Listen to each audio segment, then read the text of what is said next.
नमस्कार, मैं हूं संजय शर्मा। आप देख रहे हैं 4 PM न्यूज नेटवर्क। इजराइल और ईरान का युद्ध अब अलग अलग दिशा में जा रहा है। उत्तर कोरिया के चर्चित शासक ने कह दिया कि वो ईरान के साथ है। ईरान ने इजराइल के अस्पताल में मिसाइल गिरा दी तो हड़कंप मच गया। मैं पक्ष में नहीं हूं, अस्पताल में बेगुनाह लोग होते हैं, उनके ऊपर मिसाइल नहीं गिराए जाने चाहिए। लेकिन लोग सवाल कर रहे हैं कि गजा में जब हजारों बच्चे भूख से तड़प रहे थे, लोग खाना मांग रहे थे और इजराइल उन पर हमले कर रहा था, तब मानवता कहाँ थी? गजब में सैकड़ों लोगों की बेरहमी से हत्या कर दी गई, तब लोग कहां थे?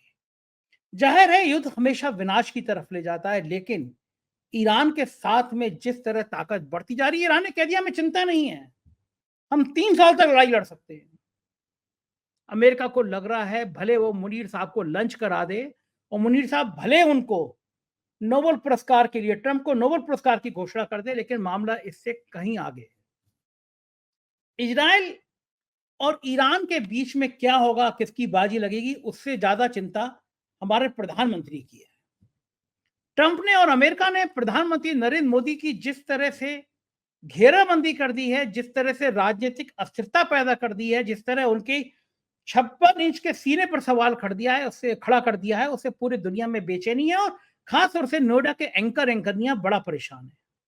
मैंने अभय दुबे जी से इन तमाम बिंदुओं पर बात करी कि क्या तरफ जा रहा है यह युद्ध, क्या होगा। मोदी जी क्या अब 2 महीने बाद, 75 साल होने के बाद मार्गदर्शक मंडल में चले जाएंगे और कह देंगे भैया मुझ पे नहीं संभलना, या क्या क्या होगा? अच्छी बातचीत है, पूरी सुनेंगे, आपको मजा आएगा। पहले चैनल को सब्सक्राइब करिए, ज्वाइन करिए। चलते हैं अभय दुबे जी के पास। 4 PM न्यूज नेटवर्क में स्वागत है अभय दुबे जी आपका। ईरान और इजराइल का मुद्दा बड़ा होता जा रहा है।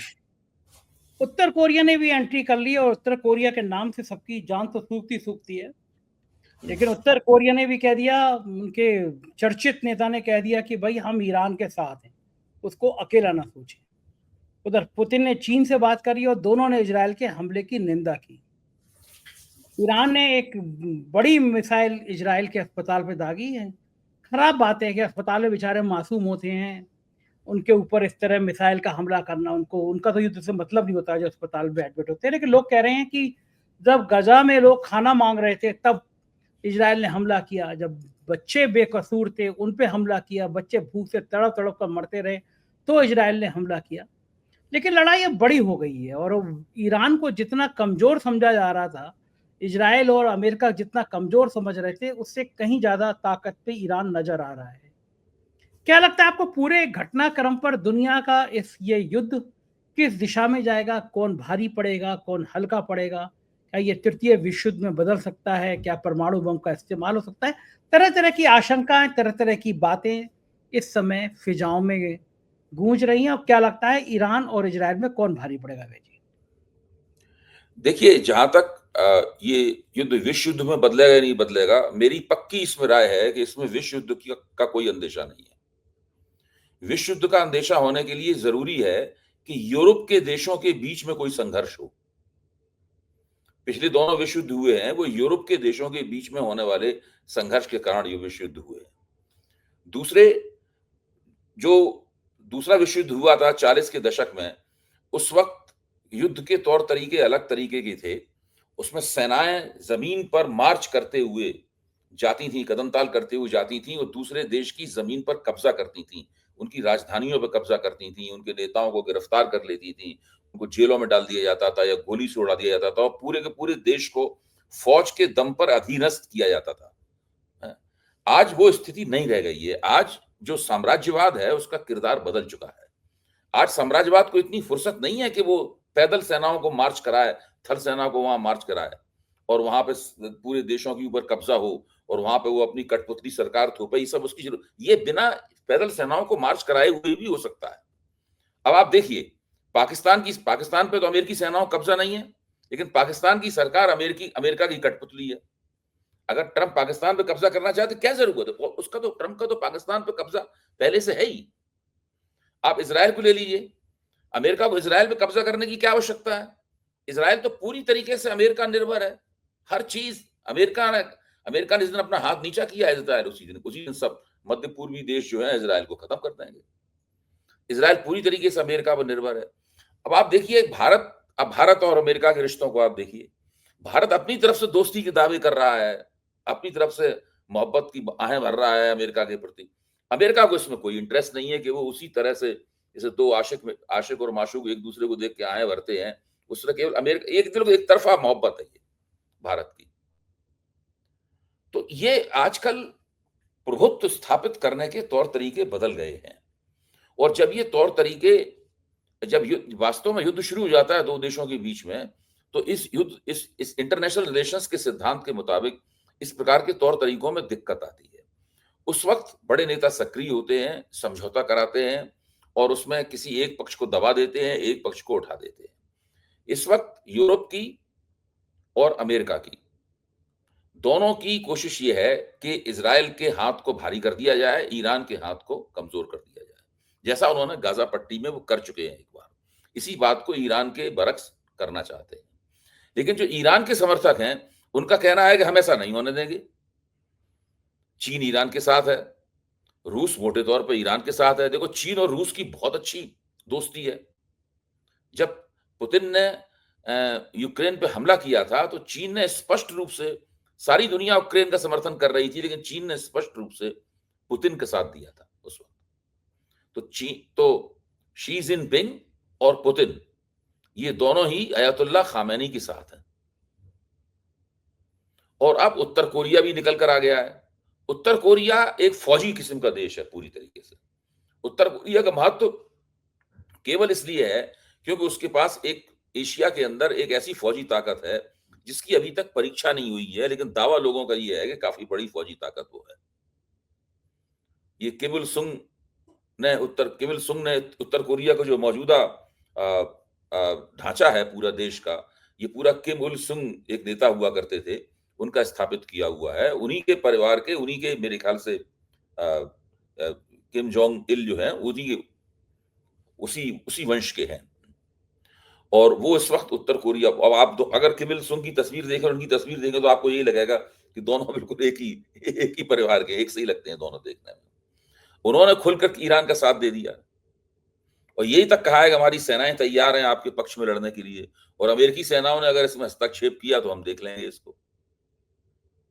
तो अगर आप हथियारों की निगाह से देखें और फौज की निगाह से देखें तो ईरान देखने में इजराइल से कमजोर लगता है, लेकिन ईरानी स्पिरिट जो है वो गजब की है, वो अभी की नहीं है।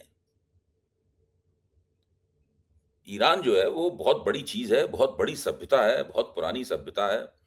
और चूंकि कोई और जमाना होता तो भारत इस वक्त ईरान के पक्ष में खड़ा होता, लेकिन मोदी जी और उनकी सरकार पूरी तरीके से अमेरिकी पिट्ठू हो गए हैं, इसलिए वो इजराइल के साथ खड़े हुए हैं। इजराइल में उन्हें विचारधारात्मक आकर्षण लगता है और लगता है कि दुनिया में अगर उन्हें कोई बचाएगा तो डोनाल्ड ट्रंप और अमेरिका बचाएगा। इसलिए Israel plus America is equal to Bharat type किस्म की एक इस तरह का एक समीकरण बन गया है और उसके तहत ये सब चल रहा है। मुझे लगता है कि युद्ध कुछ दिन और चलेगा, उसके बाद में तमाम अंतर्राष्ट्रीय ताकतें आपस में बातचीत करके किसी तरीके से इसको खत्म करवा देंगी। लेकिन ये जो संघर्ष विराम भी होगा, ये एक अस्थायी संघर्ष विराम होगा, कभी भी फिर चिंगारी भड़क सकती है। इसी तरह मैं समझता हूं कि पाकिस्तान और भारत के बीच में ऑपरेशन सिंदूर के बाद संघर्ष विराम हुआ है, वो संघर्ष विराम भी मुझे बहुत स्थायी नहीं लगता, क्योंकि जिस तरीके से पाकिस्तान के फील्ड मार्शल आसिम मुनीर को अमेरिका ने तकरीबन अघोषित राष्ट्राध्यक्ष का दर्जा दे दिया है। यानी आप देखिए, शहबाज शरीफ को नहीं अमेरिका बुला रहा है, आसिम मुनीर को बुला रहा है। शहबाज शरीफ को ट्रंप अपने साथ डिनर पर नहीं बुला रहे हैं, आसिम मुनीर को डिनर पर बुला रहे हैं। और आसिम मुनीर से बातचीत क्या क्या कर रहे हैं? आसिम मुनीर से बातचीत कर रहे हैं कि अमेरिका और पाकिस्तान के बीच में आर्थिक संबंध किस तरह बेहतर किए जाएं, रेयर अर्थ मेटल्स का जो एक्सपोर्ट उसका व्यापार जो है, उस व्यापार को कैसे आगे बढ़ाया जाए। मतलब वहां इस तरह की बातचीत हो रही है वहां पर, जो कि दरअसल चुने हुए प्रधानमंत्री के साथ होती है, थल सेना अध्यक्ष के साथ ये बातचीत नहीं होती है। लेकिन इस तरह की बातचीत करके ट्रंप ये दिखा रहे हैं कि वो उन्हें पता है कि पाकिस्तान का असली शासक कौन है। और इसमें सबसे ज्यादा जो व्यक्ति परेशान है, दुखी है, जिसको मैं समझता हूं आज कल खाना नहीं पच रहा होगा, हो सकता कुछ गैस वैस भी बन रही हो पेट में, ये वो व्यक्ति है नरेंद्र मोदी। हो सकता है आप मेरी मोदी समर्थकों को लगा कि मैं कुछ नाजायज व्यंग कर रहा हूं देश के प्रधानमंत्री हाँ, के लग उनको यही रहा होगा। जिनका सीना 56 इंच का है, लेकिन मैं तो केवल व्यंग से काम चला रहा हूं। डोनाल्ड ट्रंप जो कर रहे हैं वो तो व्यंग से बहुत कुछ ज्यादा है। भाई मेरी वजह से, मैं तो बहुत ही छोटा आदमी हूं, मेरी वजह से मोदी जी को कोई परेशानी नहीं होगी। डोनाल्ड ट्रंप जो कर रहे हैं उसकी वजह से परेशानी है।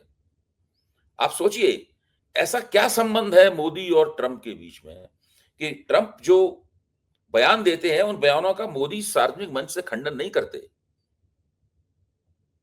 G7 का मंच चुना जाता है, इस उम्मीद में गए थे कि वहां ट्रंप से कुछ बातचीत होगी, लेकिन ट्रंप वहां से चले गए बीच में उस कॉन्फ्रेंस से। और फिर हमें खबर दी गई कि मोदी और ट्रंप के बीच में फोन पे बातचीत हुई। अच्छा, अब ये तो अमेरिकी सूत्रों ने तो हमें नहीं बताया क्या बातचीत हुई। जो बातचीत की खबर आई अमेरिकी सूत्रों के जरिए तो आई नहीं। ऐसा तो नहीं हुआ कि अमेरिकी सूत्र भारतीय सूत्रों ने जो खबर दी हो अमेरिकी सूत्रों ने उसकी तस्दीक कर दी हो, या अमेरिकी सूत्रों ने जो खबर दी हो भारतीय सूत्रों ने उसकी तस्दीक कर दी हो। ऐसा कुछ नहीं हुआ। भारतीय सूत्रों की तरफ से यह बताया गया है कि मोदी जी ने ट्रंप से ये कहा। ट्रंप ने उसके बदले में क्या कहा इसकी हम सब लोगों को कोई जानकारी नहीं है। ट्रंप ने क्या कहा होगा इसका एक अंदाजा लग सकता है उस वक्तव्य से जो इस वक्त वायरल हो रहा है ट्रंप का। इसमें ट्रंप आसिम मुनीर की प्रशंसा कर रहे हैं और कह रहे हैं कि he is a smart man, और साथ में मोदी जी की प्रशंसा भी कर रहे हैं कि वो भी स्मार्ट हैं। तो अभी तक तो हम लोग भारत और पाकिस्तान के हाइफनेशन से चिंतित थे, शहबाज शरीफ और नरेंद्र मोदी के हाइफनेशन से चिंतित थे। अब तो फील्ड मार्शल आसिम मुनीर और प्रधानमंत्री नरेंद्र मोदी का हाइफनेशन कर दिया है उन्होंने। दोनों हाइफनेशन का मतलब हुआ एक तराजू पर रख के तौल दिया है। आप सोचिए, और दिक्कतों की कोई सीमा नहीं है, मैं आपको बताऊं। और आसिम मुनीर ने तो बर्र का छत्ता छेड़ दिया है। आसिम मुनीर ने यह कहा है कि ट्रंप को नोबेल प्राइज के लिए मैं नामांकित करना पसंद करूंगा, क्योंकि उन्होंने दो एटमी ताकतों के बीच में होने वाले संभावित युद्ध को समाप्त कर दिया। अच्छा, अगर इसका मैं पहले से, आपको ध्यान होगा, एक नहीं कई बार कह चुका हूं 4 PM के मंच के ऊपर कि ट्रंप निश्चित रूप से भारत और पाकिस्तान के बीच में संघर्ष विराम का दावा करते हुए अपने आप को शांति के सबसे बड़े पैरोकार और मसीहा के रूप में पेश करेंगे, और वो इस बार नोबेल प्राइज प्राप्त करने की प्रतियोगिता में होंगे। पाकिस्तान खुल के उनका समर्थन करेगा। पाकिस्तान तो कूद कूद के अंतरराष्ट्रीय मंच पे कहेगा कि दुनिया का शांति का सबसे बड़ा मसीहा यही है, डोनाल्ड ट्रंप। तो डोनाल्ड ट्रंप के सबसे अच्छे दोस्त क्या करेंगे? डोनाल्ड ट्रंप के सबसे अच्छे दोस्त अगर ये कहेंगे कि भाई ट्रंप के नोबेल प्राइज पीस नोबेल के दावे का हम समर्थन करते हैं, तो साथ में उन्हें ट्रंप के उस दावे का भी समर्थन करना होगा जो ट्रंप ऑपरेशन सिंदूर पर संघर्ष विराम कराने का दावा कर रहे हैं। तो क्या करेंगे? हलक में अटका हुआ है सारी चीज। मैंने तो कभी भी भारतीय विदेश नीति को, भारतीय प्रधानमंत्री को इतने ज्यादा दुविधा में, परेशानी में नहीं देखा। मोदी जी ने ये मान लिया है कि ट्रंप और अमेरिका का वो कभी भी खुलकर आलोचना नहीं करेंगे, उनकी खुलकर किसी बात का विरोध नहीं करेंगे। लेकिन विदेश अभय जी, मंत्रालय ने बयान देता है उसमें अमेरिका का नाम नहीं लेता, ट्रंप का नाम नहीं लेता। अभय जी, जब ट्रंप ने ये ट्वीट किया कि मैंने समझौता करा दिया, मैंने सीज फायर करा दिया, तब से लगातार विपक्ष ये मांग करता रहा था बीजेपी से, मोदी सरकार से, कि आप बताइए खेल क्या है। हमने तो कभी भी कश्मीर के मसले पे तीसरे पक्ष की मध्यस्थता स्वीकार करी नहीं, अब क्यों कर रहे हैं? ट्रंप कौन होते हैं सीज फायर करवाने वाले? लेकिन मोदी सरकार ने जवाब नहीं दिया। लेकिन जैसे ही मुनीर को लंच पर बुलाया ट्रंप साहब ने, वो तो पानी बिल्कुल सिर से ऊपर निकल गया। तब समझ में आया मोदी सरकार को कि अब कोई चारा बचा ही नहीं।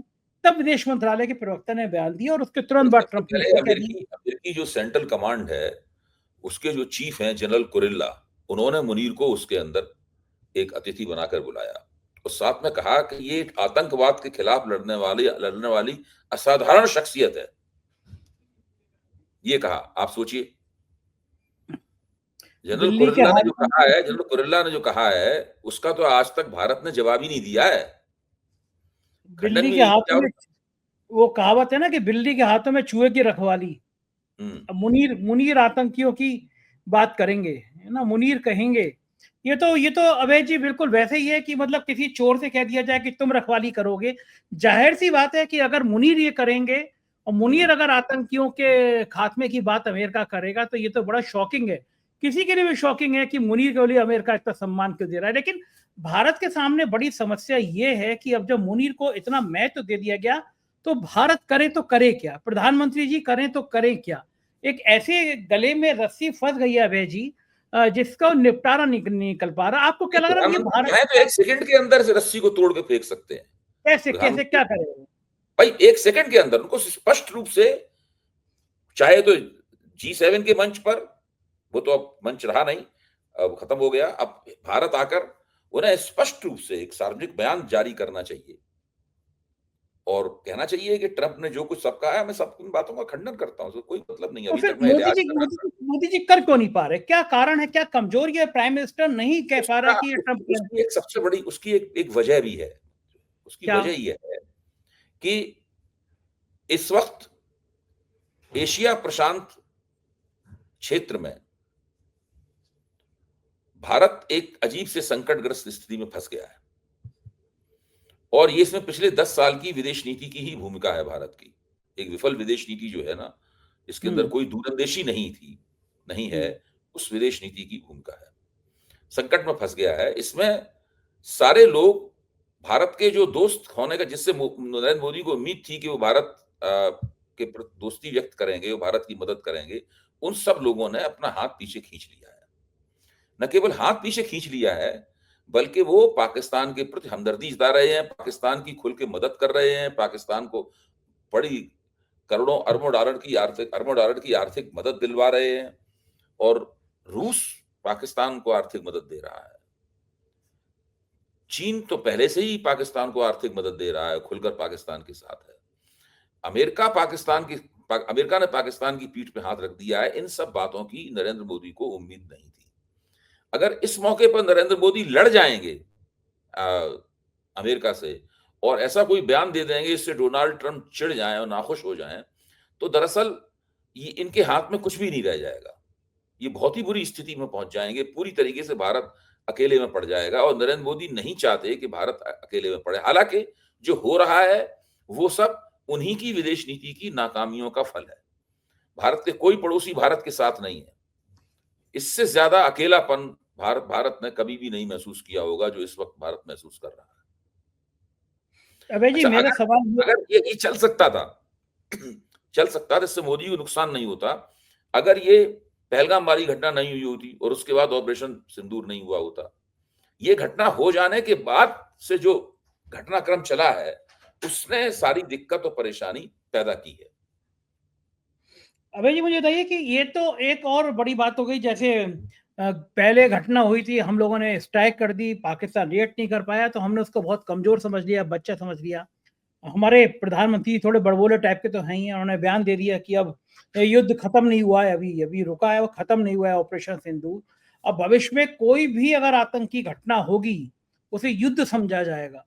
ये बयान दे दिया, गोदी मीडिया ने बड़ा लंबा-लंबा करके इसको चलाया।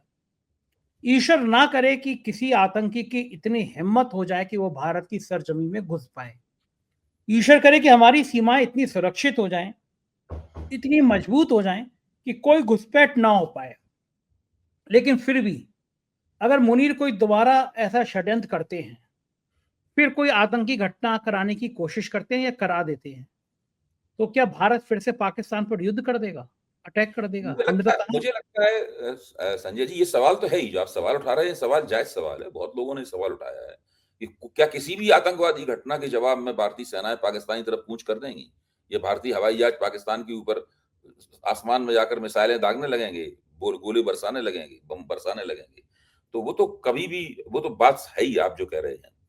लेकिन अगर आकलन करने के लिए हम बैठे हैं, तो मेरा अपना विचार ये है कि अब जनरल मुनीर इस तरह की कोई कार्रवाई नहीं करेंगे। वो उन्होंने बहुत सस्ते में बहुत ज्यादा फायदा उठा लिया। 4 आतंकवादी उन्होंने भिजवाए, और निर्दोष भारतीयों की धर्म पूछ-पूछ के जान ली गई और जो 4 दिन की फौजी झड़प हुई दोनों के बीच में, उसमें पाकिस्तान का कुछ नुकसान भी हुआ है। इतना सब करने के बाद में पाकिस्तान जब सोचते होंगे हमें फ़ायदा क्या हुआ है, तब तो वो खुद भी चकित रह जाते होंगे। उन्होंने ये तो सोचा भी नहीं था कि इसके करने से हमें इतना फ़ायदा होगा। इस वक़्त पाकिस्तान फ़ौज की बल्ले-बल्ले है, पाकिस्तान की मौजूदा जो टूटी-फूटी सरकार थी, उसके बल्ले-बल्ले है और आसिम मुनीर तो पाकिस्तान के हीरो बने हुए हैं। वो तो इस मज़ा ले रहे होंगे इस बात का। अब वो क्यों युद्ध की परिस्थिति क्यों पैदा करेंगे? वो जानते हैं कि अगर हमने कोई हरकत की तो मोदी जी को अपनी छवि की रक्षा करने के लिए कुछ न कुछ बड़ा तगड़ा कदम उठाना पड़ेगा। तो वो क्यों इस चक्कर में फँसेंगे? उन्हें तो जितना नुकसान उन्होंने उठाया है, उसके मुकाबले कई गुना ज़्यादा लाभ हो गया है। अब उसको वो तो पाकिस्तान की ही सत्ता में आराम से बने रहने के 2-3 साल और बने रहने का पूरी सामग्री उन्हें मिल गई है। पूरा बंदोबस्त उन्होंने कर लिया है। अब वो कुछ ज़्यादा कुछ करने-वरने वाले नहीं है। अब तो वो भारत का जो डिस्कम्फर्ट है, भारत की जो असहजता है, परेशानी है, उसका मज़ा ले रहे हैं। अच्छा भैया जी, जिस तरह कनाडा ने शुरू में निमंत्रण भेजा नहीं, बाद में G7 का फोटो हुआ, मोदी जी पीछे वाली रो में खड़े हुए थे। आपको याद होगा पिछली बार जब सम्मेलन था, मोदी जी आगे जा रहे थे तो गोदी मीडिया ने 1-1 घंटे के शो कराए कि देखिए हमारे विश्व गुरु कैसे दुनिया का नेतृत्व कर रहे हैं। लेकिन इस बार पीछे लाइन में खड़े हुए थे, जब वो चलने का आया उसमें भी मोदी जी बहुत पीछे थे। आपको लगता है कि कनाडा जाना ही नहीं चाहिए था? मोदी जी को मना नहीं कर जाना देना चाहिए। चाहिए था? नहीं जाना चाहिए था। तो मोदी जी की यहाँ पे थोड़ी किस्मत भी काम आई। अगर ट्रंप वहाँ बने रहते, ट्रंप को बीच में छोड़ के चले गए, आखिर तक बने रहते तो हो सकता है वो खुद ही अपने मुँह से ये सब बातें बोलते। मोदी जी के सामने बोलते। मोदी जी के सामने बोलते। वो बच गए उस माम उतना मोदी जी बच गए। और मोदी जी को ये भी मौका मिल गया कि उन्होंने एक टेलीफ़ोन कॉल की तथाकथित और उस कॉल का एक वर्ज़न जो आया है, सरकारी वर्ज़न है, बस वो ही केवल माहौल में है। अमेरिका की तरफ से तो कुछ कहा नहीं जा रहा है। आप तो आसिम मुनीर के साथ जो बातचीत हुई है उस संदर्भ में, उससे हम लोग अंदाज़ा लगा सकते हैं। तो उसमें इस तरह से देखा जाए तो मोदी जी को कुछ बचने का मौका वहाँ मिल गया है। वरना आज ये ज़्यादा मुश्किल में होते। लेकिन इस टेलीफोन कॉल के बाद तो ट्रंप ने फिर कह दिया ना कि मोदी जी बढ़िया आदमी है, मजेदार आदमी हाँ, है हाँ। और हाँ, मुनीर बिल्कुल, बिल्कुल। शानदार आदमी है। लेकिन मुनीर ने परनाला तो उनका बड़ा वहीं से गिर रहा है। परनाला वहीं गिर रहा है उनका जो पहले गिर रहा था। पंचों की बात शर्माते हाँ, पर नाला वही हाँ, गिरेगा। बच्चों की बात शर्मा थे लेकिन परनाला वहीं से गिरेगा। और कनाडा की जो बात आप कह रहे हैं, ठीक है, कनाडा के प्रधानमंत्री ने देर-सवेर मोदी जी को फ़ोन करके निमंत्रण दे दिया, लेकिन कनाडा के प्रधानमंत्री को भी ये निमंत्रण देने के चक्कर में काफ़ी झेलना पड़ रहा है वहाँ पर। आंदोलन हो रहा है। हाँ, उनकी संसद के भीतर सांसद वगैरह काफ़ी धुनाई उनकी हो रही है वहाँ पे उनकी। तो और वो लोग आखिर वो संसद में कनाडी सांसद कह रहे हैं ये टायरेंट है मतलब जो है। मोदी जी के ये लिए हालात टायरेंट शब्द का इस्तेमाल किया गया है। ये अभय जी हालात बन कैसे गए? हमारे प्रधानमंत्री विश्व गुरु थे, ऐसा भक्त, नोएडा के एंकरियां कहते हैं, पूरे दुनिया को रास्ता दिखाते थे। तो हमारे प्रधानमंत्री जी इतना कमजोर कैसे हो गए कि पूरी दुनिया एक तरफ हो गई है, हमारे प्रधानमंत्री जी अकेले हो भाई गए? तो आपने अभी खुद ही कह दिया कि ये प्रधानमंत्री विश्वगुरु हैं लेकिन नोएडा में विश्वगुरु हैं। नोएडा के एंकरियों के यहाँ। हाँ, नोएडा का जो क्षेत्र है उसमें वहाँ विश्वगुरु है। उसके बाहर वो विश्वगुरु नहीं है। उसके बाहर वो G7 के कार्यक्रम में पीछे की पंक्ति में खड़े हुए एक ऑब्जर्वर हैं, एक प्रेक्षक हैं। और एक ऐसे प्रेक्षक हैं जो अमेरिका के राष्ट्रपति को फ़ोन करते हैं और उनका जो वर्ज़न मीडिया में आ रहा है उसकी तस्दीक अमेरिका से नहीं की जाती। अगर अमेरिका इस बात को मान ले कि जो मोदी जी ने फ़ोन करके वो आपने बातें कही, हाँ, मोदी जी ने ये बातें कही हैं और राष्ट्रपति ने उनसे ये बातें कही हैं। तो ऐसा कब तक चलेगा? कब तक मोदी जी ऐसा अपना चेहरा ये छुपाते सब रहेंगे? ये कब तक? कुछ नहीं कह सकते। कब कब और दिक्कत बढ़ जाए, क्या परेशानी पैदा हो जाए, कुछ नहीं कह सकते। कदम-कदम पर ये एक ऐसी विदेश नीति के ऐसे चक्कर में फँस गए हैं, जहाँ कदम-कदम पर बारूदी सुरंगें बिछी हुई हैं। किसी बारूदी सुरंग पर मोदी जी का और जयशंकर का पैर पड़ गया तो वो फट जाएगी सुरंग और नुकसान हो जाएगा। लेकिन मोदी जी को एक बात राहत दे रही होगी कि इस पूरे झगड़े में, ईरान इजराइल में, अमेरिका पाकिस्तान में, कम से कम अब लोग ये सवाल नहीं कर रहे हैं कि 75 साल पूरे होने जा रहे हैं 2 महीने बाद, अब आप मार्गदर्शक मंडल में जाएंगे या नहीं जाएंगे? मोदी जी को लगता है ये सवाल कहीं पीछे छूट गया। पार्टी का अध्यक्ष कब बनाया जाएगा, कौन बनाया जाएगा, संजय जोशी का क्या होगा, ये सवाल पीछे छूट गए। मोदी राजनीतिक जी पूछेगा मुझसे। समस्याओं का एक हिस्सा जो आप जो बात कर रहे हैं इस पर हम लोग अलग से एक दिन कार्यक्रम करेंगे। राजनीतिक समीक्षकों का एक हिस्सा तो ये मान के चलता है कि ऑपरेशन सिंदूर ने एक तरह से देखा जाए तो मोदी जी को परेशानियां पैदा की हैं, लेकिन इस मोर्चे पे, भाजपा के अंदरूनी मोर्चे पे मोदी जी की थोड़ी मदद भी कर दी है। क्योंकि आज जो नाजुक परिस्थिति है उसमें नई संघ चाहेगा कि नेतृत्व परिवर्तन हो। तो मोदी जी का जो कॉन्ट्रैक्ट था संघ के साथ में कि कब आपको सत्ता से हटना है, कब आप सत्ता कितने दिन तक सत्ता में रहेंगे, उस कॉन्ट्रैक्ट में मोदी जी को एक्सटेंशन मिल गया है, ऐसा लग रहा है। मतलब ये अगर ये युद्ध चलते रहेंगे, दुनिया में अशांति रहेगी तो मोदी जी की जिंदगी में शांति रहेगी। भाव लगभग यही है। शांति नहीं रहेगी, लेकिन कम से कम ये है कि अभी जो गठजोड़ सरकार चल रही है, इस गठजोड़ सरकार का नेतृत्व उनके हाथ में रहेगा। क्योंकि ऐसी परिस्थिति में तो घुड़सवार नहीं बदला जाता है ना। हाँ, जब चीजें खराब हो रही हैं तो घुड़सवार बदला नहीं जा सकता है। लेकिन मोदी जी को ये तो लग रहा होगा कि अब बिहार जाएंगे तो ऑपरेशन सिंदूर, जो सिंदूर बांटने की बात थी, वो वापस लेनी पड़ी। इस ऑपरेशन सिंदूर के बाद मजाक उड़ने लगी है। तो बिहार के चुनाव में कैसे किसके फारूले पे काम करेंगे? भाजपा सोच रही होगी कि ऑपरेशन सिंदूर का मुद्दा बिहार में उठाया जाए, ना उठाया जाए, उठाया जाए तो कैसे उठाया जाए, इसका क्या फायदा होगा, ये भाजपा को रणनीतिक रूप से तय करना है। अगर ठीक बात बिहार है, के बिल्कुल। चुनाव में भी ऑपरेशन सिंदूर का मुद्दा नहीं उठाया गया, तो आप समझ लीजिए कि ऑपरेशन सिंदूर जो है वो, या कब उठाया गया, बिल्कुल आखिर में उठाया गया। अगर ऑपरेशन सिंदूर को आक्रामक रूप से बिहार के चुनाव में उठाया जाना है तो पहले दिन से उठाया जाना है। मुझे तो लगता है कि इस वक्त भारतीय जनता पार्टी इस सवाल पे दुविधा में फंसी हुई है। मोदी जी का एक ही आया था वो कटआउट, जिसमें वो फाइटर जेट के पायलट बने हुए, और उसके बाद से फिर वो नहीं आया। कुल 2 तो भाषण हुए मतलब उनके। एक में उन्होंने कहा है कि मेरी रगों में पिघला हुआ सिंदूर बह रहा है, और दूसरे में उन्होंने कहा है कि पाकिस्तान या तो रोटी खाए वरना हमारी गोली खाए। मतलब और वो कुछ नहीं नहीं, कहा, उसके बाद और कुछ नहीं आया है। यानी नहीं उठाया गया, तो इसका मतलब ये फैसला भी नोटबंदी की तरह फैसला है। इसकी कोई चर्चा ही नहीं करते नोटबंदी की, ऐसी इस फैसले की भी कोई चर्चा नहीं करेंगे। बहुत बहुत शुक्रिया अभय जी, आपने मुझे इतना समय दिया, बातचीत की, थैंक यू। ये थे अभय दुबे जी। पूरी बातचीत आपने सुनी, मुझको यकीन है कि बहुत अच्छी लगी होगी। आपको अच्छी लगे तो एक प्यार भरा कमेंट करिएगा, मुझे आपके कमेंट का इंतजार रहेगा। शुक्रिया, थैंक यू।